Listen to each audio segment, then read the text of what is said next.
할렐루야. 오늘도 말씀의 은혜 있기를 축복합니다. 오늘 말씀 제목 인도받는 삶이라고 정해봤는데요. 하나님의 인도함을 받아서 그것을 늘 깨달을 수 있고 그 길을 간다면 그 길이 참으로 인생의 행복한 길이 아닐까, 복된 길이 아닐까 생각합니다. 그리고 오늘 본문 처음에 보면 왕의 마음이 여호와의 손에 있음이 마치 본물과 같아서 그가 임의로 인도하시느니라 했는데요. 그가 임의로 인도하시느니라의 그는 여호와입니다. 그리고 왕의 마음이 여호와의 손에 있다고 되어 있죠. 그러니까 왕의 마음을 여호와의 손이 본물을 낼 때 어떻게 하는지 혹시 아십니까? 본물이 뭔지 아세요? 네? 본물은요, 물을 대려고 할 때, 즉 그 여름 때나 봄에 물을 대서 이렇게 뭡니까 농사를 짓기 위해 물을 밭에다 댈 때, 밭이나 논에다 물을 대려고 할 때 그 물 줄기를 이렇게 타고 오는 그 수로 같은 걸 말하는 겁니다. 그럼 그 수로 같은 거를 보라고 해요. 그 보를 타고 오는 물이 본물입니다. 근데 본물을 누가 만든다고요? 여호와의 손이 이렇게 만든다고요. 마치 왕은 자기 마음대로 모든 걸 다 살아가는 것 같잖아요, 그죠? 주관하고 다 할 수가 있잖아요. 그럼에도 불구하고 그 마음 자체를 마음의 방향을 정하고 이렇게 인도하시는 분이 누구라고요? 하나님이시라고요. 그것을 깨닫는 자와 깨닫지 못하는 자 사이에는 엄청난 삶의 차이가 있는 거예요. 그래서 인도받는 삶이라는 것은 어떤 것인가 묵상했을 때 그것을 깨닫고 걸어가는 게 인도받는 삶인 거죠. 결론은 그겁니다. 오늘 여러 가지 상황들을 보면서 내가 지금 정말 여호와의 인도하심을 받고 있는 게 맞는지 그거를 묵상해 보는 게 오늘의 할 일이라고 믿습니다. 자, 오늘 말씀은 그렇습니다. 왕의 마음이 여호와의 손에 있음 그거 같이 우리의 마음도 우리의 삶도 그 행로를 인도하시는 분이 누구인 걸 분명하게 알 수 있습니까? 여호와 하나님이신 것을 알 수 있습니다. 중요한 거는요, 내가 거기에 어떻게 반응하냐는 거죠. 그러니까 우리는 그랬습니다. 내가 이렇게 계획했는데 계획한 대로 되지가 않으면 이게 뭐야 이렇게 합니다. 그리고 내가 소원하는 일이 이루어지지 않으면 아버지 이거 뭐예요? 이럽니다. 안 그러신가 봐요, 여러분들. 근데 참 다 그런 공통적인 마음이 있을 줄로 압니다. 그래서 내 인생은 이게 뭐지? 뭐 이렇게 생각할 수 있는데요. 중요한 것은 그렇게 그 방향을 틀으신 분이 하나님인 것을 믿는 데 있어요. 그러면 우리의 삶을 대하는 자세가 달라집니다. 내가 만들어져가는 상황이 내가 계획한 것과 다를지라도 그것이 하나님의 인도하심을 믿고 걸어가면 걸어가는 방법이 달라질 거라는 겁니다. 그렇습니다. 2절은 이렇게 말씀하죠. 사람의 행위가 자기 보기에는 모두 정직하여도 여호와는 마음을 감찰하시느니라 이렇게 합니다. 그렇습니다. 사람들은 다 자기가 하는 일이 지금 하고 있는 일이 자기가 나만큼만 살라 그래 이런 심정으로 살아갑니다. 나만큼만 살라 그래 뭐 그런 심정으로. 근데 내가 죄인입니다 이렇게 고백하면서도요 자세히 저 마음 밑바닥을 들여보면 이 정도 삶은 되지 않을까라는 마음이 있는 거예요. 근데 오늘 본문은 그 마음을 어떻게 표현했냐면 자기 보기에 모두 정직하다라고 표현하고 있습니다. 사람들은 다 자기 자신에 대해서 그렇게 생각한다는 거죠. 그런데 중요한 후반부가 남아 있습니다. 여호와는 마음을 감찰하신다.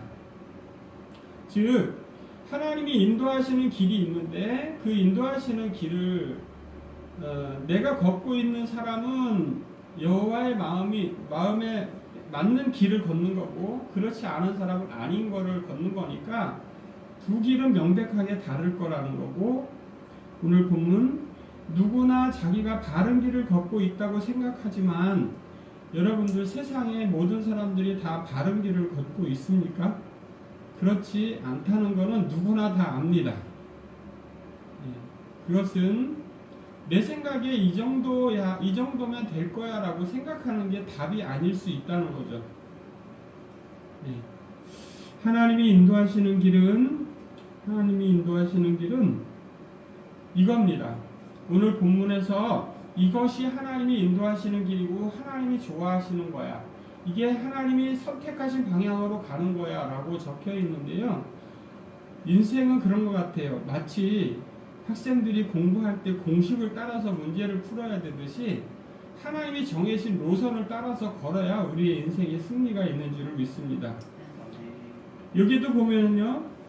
공의와 정의를 행하는 것이 제사 드리는 것보다 여호와께서 기쁘게 여기시느니라 이렇게 되어 있습니다. 인생을 하나님의 인도함을 받는 삶을 살아가는 방법이 있는데요. 그 공식이죠. 이게 일종의 공식인데 어떻게 살아가는 게 인도함을 받는 그것을 믿고 믿음으로 걸어가는 거냐라고 했을 때 바로 공의와 정의를 행하는 것. 우리가 믿음 생활한다 그러면 제일 크게 여기는 게 뭡니까? 예배를 잘 드리는 것. 네. 제사 드리는 것이라고 오늘 표현되어 있는 예배는 적어도 예배는 드려야 된다 이렇게 생각하지 않습니까? 하나님을 믿는다고 하는데 예배도 안 드려. 막 그냥 예배도 뭐 일주일에 한 번 아니면 한 달에 한 번 내가 드리고 싶은 날 찾아서 드리고 이렇게 하면 그런 사람을 우리가 볼 때 뭐라고 여깁니까? 아, 저 사람은 믿음이 거기까지구나 이렇게 생각합니다. 근데 그렇게 제사를 예배 드리는 것이 중요하다고 여기는 우리들이잖아요. 그죠? 근데 우리들은 무엇이 바르다고 여기는 겁니까? 그러면 예배를 드리는 것이 가장 중요하다고 여기는 거예요. 여러분들은 어떠십니까? 저는 되게 많이 그런 편입니다. 예배조차도 드리지 않으면 이 사람은 신앙생활을 하는 거야? 이런 생각이 듭니다. 여러분들은 어떠세요? 그렇지 않으십니까? 네, 어쨌든요. 그렇지만 오늘 본문에는 뭐라고 설명하고 있어요? 제사를 드리는 것보다 뭐가 더 중요하다? 공의와 정의를 행하는 네, 것. 공의와 정의를 행하는 것. 믿는 사람이라면 예배 드리는 거 중요한 거 다 아는데 그것보다 더 중요한 건 모른다는 거죠. 마치 이 말씀은 누가 들었던 거랑 되게 똑같으냐면요. 바리새인들에게 예수님이 말씀하셨던 거예요. 너가 뭐를 버리고 뭘 버린다고 했어요? 하나님의 말씀하신 그 뭐 중요한 내용들을 버리고 그 껍데기만 지킨다는 거죠. 되게 이 말씀이 그런 쪽으로 갈 가능성이 큰 거예요. 우리는 외형적으로 그 사람이 뭔가 하는 것에 대해서 되게 중요하게 생각합니다. 근데 실제로는 뭐가 더 중요한 거냐면 또 외형적으로 나타날 수 있지만 그가 공의롭게 행동하는지 정의로운 그 길을 걷고 있는지 우리는 판단할 수 없는 요소들이 많다는 거예요. 사랑하는 성도 여러분들이요. 믿는 게 다 아닌 거는 여러분도 이제는 아실 겁니다. 왜요? 수많은 교회들이 분란이 일어나는 가장 큰 이유가 뭐 때문에 일어납니까? 네, 하나님을 기쁘시게 하는 거에 초점이 있지 않기 때문에 일어나는 거예요. 즉, 공의롭고 정의로운 어떤 상태면 문제가 생기지 않아요. 그것을 내 생각엔 내 마음에 다 내가 볼 때는 다 몰아요. 그죠? 내가 볼 땐 다 정직하고 내가 볼 땐 이 길이 틀린 게 아니지만 하나님이 보실 때 그 길이 모르냐라고 했을 때 물음표가 달릴 수 있다는 걸 인정해야 되는 거예요. 그래서 우리는 무엇을 끊임없이 연구하고 알아야 되냐면 이렇게 살았을 때 이것이 정의롭지 않았었어. 이것이 공의로운 일이 아니었었어를 끊임없이 연구하고 그 길을 밝히 알아가기 위해서 애써야 되는 거예요. 그 중에 대표적인 게 바로 이 예배드리는 일인 거예요. 예배드리는 이 삶을, 예배를 이렇게 지금까지 우리가 이만큼 예배를 드려봤는데 이런 것들에 대해서 우리의 중심이 어디에 있는지. 사실 우리 한국 교회가 예배가 좀 많다고 생각되지 않았습니까, 여러분들? 보통의 교회들이 다 어떻게 해요? 새벽 기도를 일주일 내내 합니다. 그죠? 보통 토요일 하루를 제외하는 교회들이 가끔 있긴 하고요.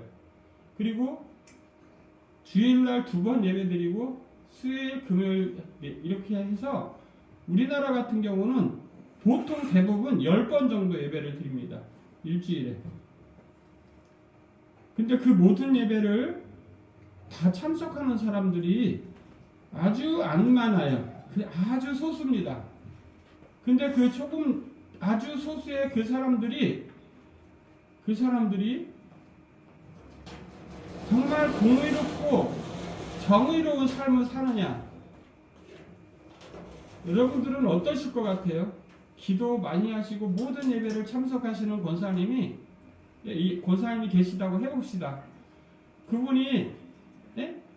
그분이 모든 일을 정의로운 상태, 모든 일을 공의로운 상태로 한다면 그 외에는 문제가 생기지 않아야 된다고 여기지 않으십니까? 저는 그렇게 믿습니다. 왜요? 교회에서 가장 문제가 생기는 큰 원인은 중직들에게 있어요. 중직들의 분란을 일으키기 때문에 일어나는 거예요. 중직들의 의견이 맞지 않기 때문에 생기는 거예요.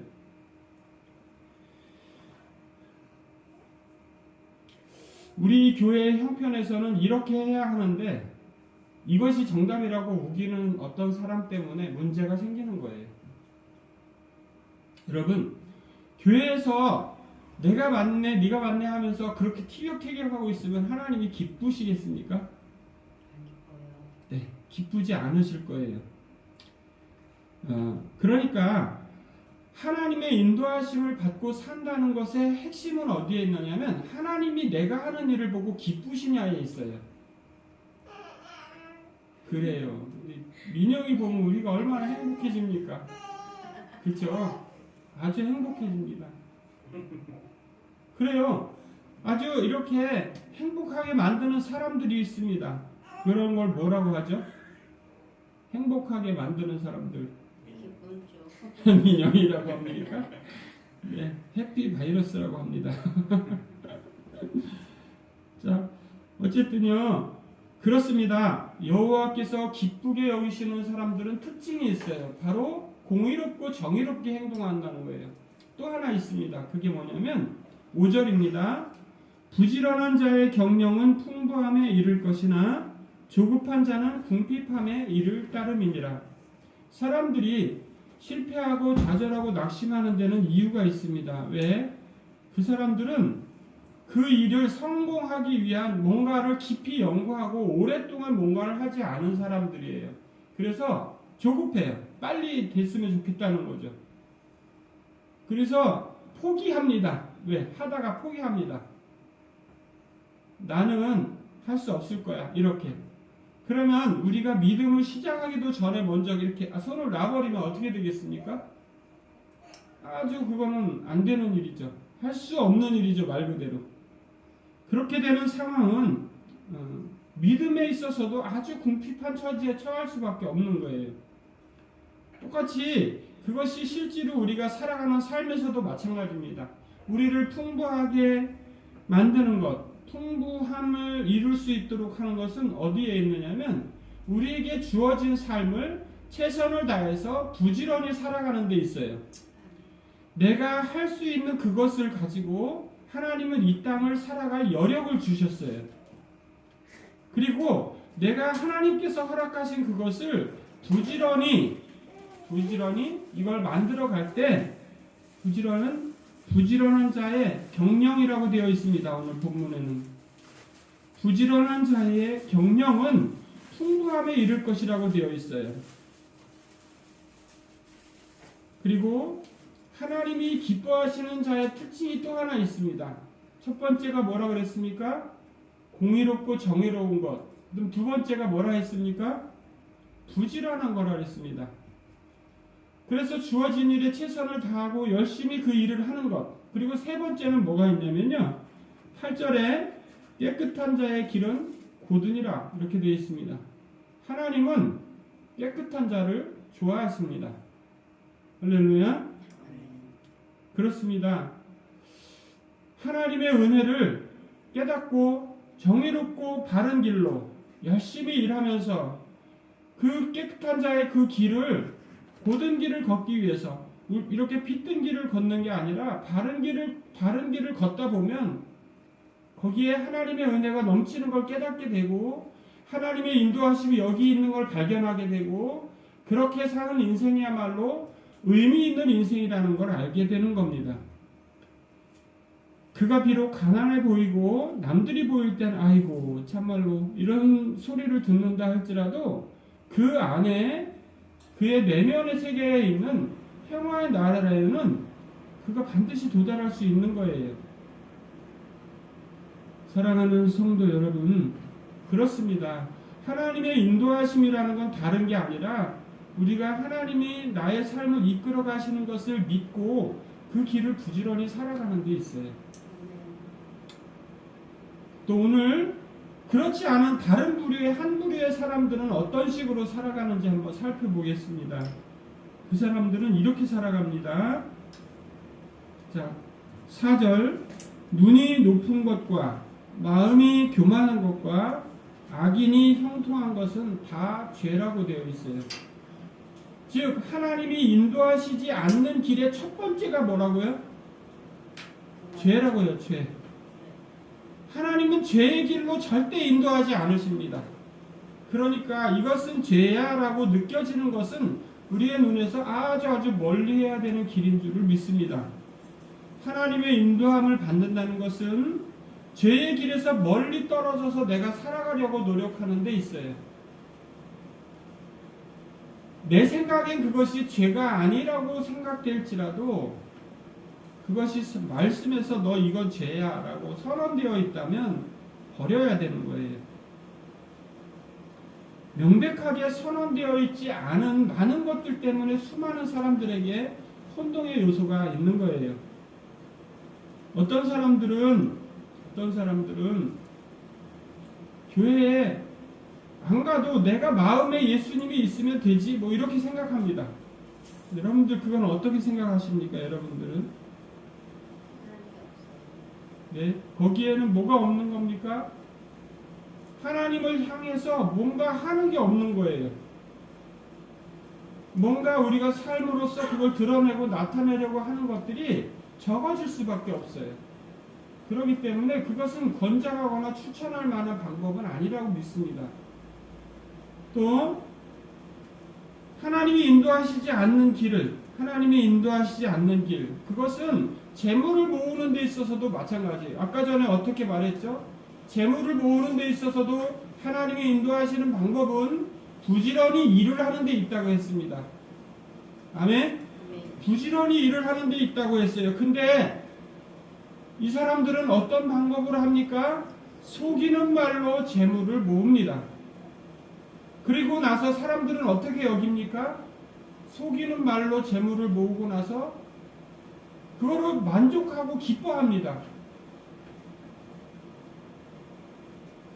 근데 오늘 본문 뭐라고 기록되어 있냐면요. 그 길은 죽음을 구하는 것이라고 되어 있습니다.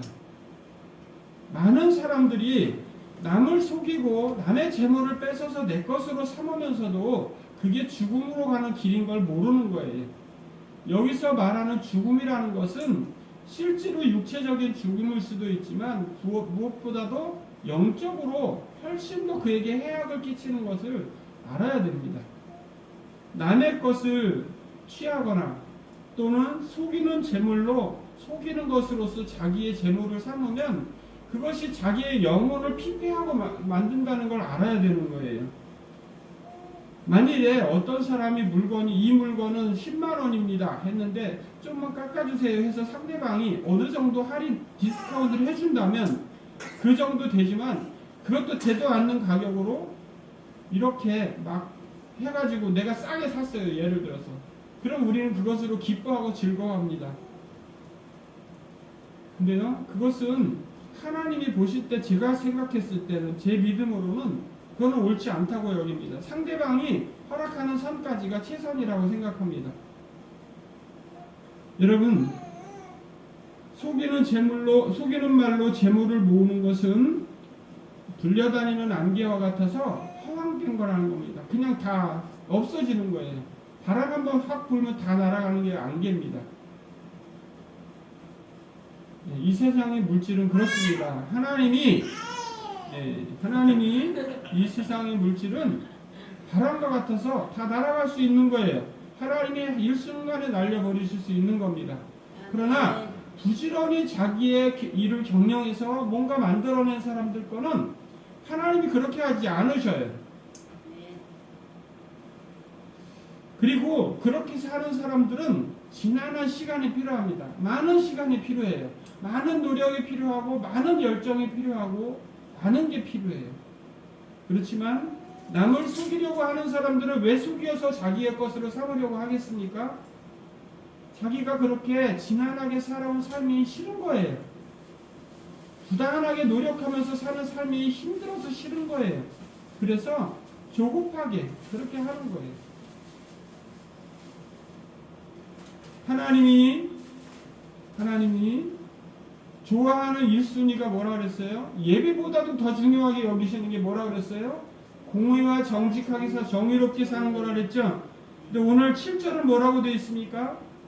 정의를 행하기 싫어서 어떻게 살아가는 사람들이 있다라고 적고 있어요. 악인의 강포는 어떻게 된다? 자기를 소멸한다. 즉 정직하고 정의롭게 살지 않는 사람은 결국 그가 자기의 인생 모든 것을 소멸시키는 사람이라는 겁니다. 사랑하는 성도 여러분들이여, 오늘 본문 7절은 이렇게 말합니다. 깨끗한 자의 길은 곧은 거지만 죄를 크게 범한 자의 길은 심히 구부러져 있다라고 설명하고 있어요. 그러니까 어떨 거예요? 길이 구부러져 있으면 어떻습니까? 길이 곧으면 어떻습니까? 바로 갈 수 있어요. 빠르게 갈 수 있습니다. 직진도로는 하늘나라로 가는 직선 대로입니다. 근데요, 굽은 길은 어때요? 인생길을 우리가 왜 굽이굽이라고 말합니까? 죄로 인해서 죄로 물든 우리들이 걸어가는 길이기 때문에 그렇게 표현합니다. 죄를 크게 범한 자의 길은 심히 구부러져 있다라고 되어 있습니다. 하나님이 싫어하는 첫 번째가 뭐라고 했습니까? 죄라고 했어요.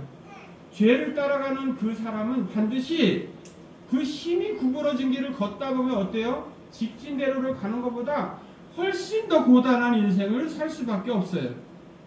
뭔가 빠른 길이 있을 것 같지만 부지런히 일하고 열심히 살아가는 사람을 이길 장사는 없어요. 그게 제일 잘 사는 겁니다. 하나님의 인도하심을 분명하게 받으며 살아가고 있는 거예요.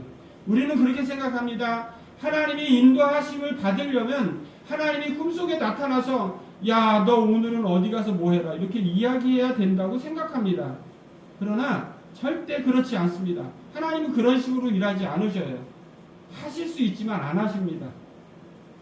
하나님은 법칙을 정해 놓으셨어요. 그래서 그 법칙 안에서 하나님이 인도해 가시는 거예요.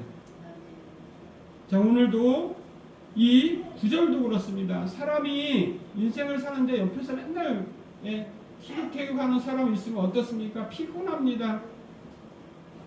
네, 차라리 혼자 사는 게 움막에서 혼자 사는 게 낫다고 적혀 있습니다. 여러분, 오늘 10절 마지막 이 말씀 묵상하면서 마치려고 합니다. 악인의 마음은 남의 재앙을 원한다. 우리는 그런 시대를 살고 있습니다. 어떤 시대를 살고 있습니까? 내가 밟아 눌러야 내가 이기는 줄 아는 그런 시대에 살고 있습니다. 아이들도 이렇게 지도하다 보면요, 어떤 말을 하냐면 너의 불행은 나의 행복 이런 말 합니다. 이런 시대예요, 우리 시대가. 근데 오늘 본문 그렇게 살아가는 것이 뭐라고요? 재앙이라고요. 예, 그렇게 살아가는 것이 정말 하나님이 아주 싫어하시는 것 중에 하나라는 겁니다. 우리가 이웃에게 잘 되는 것, 이웃이 잘 될 수 있도록 안내해 주는 것, 이웃에게 사랑을 베풀어 주는 것, 그것이 하나님이 기뻐하시고 하나님이 인도하시는 길인 거예요.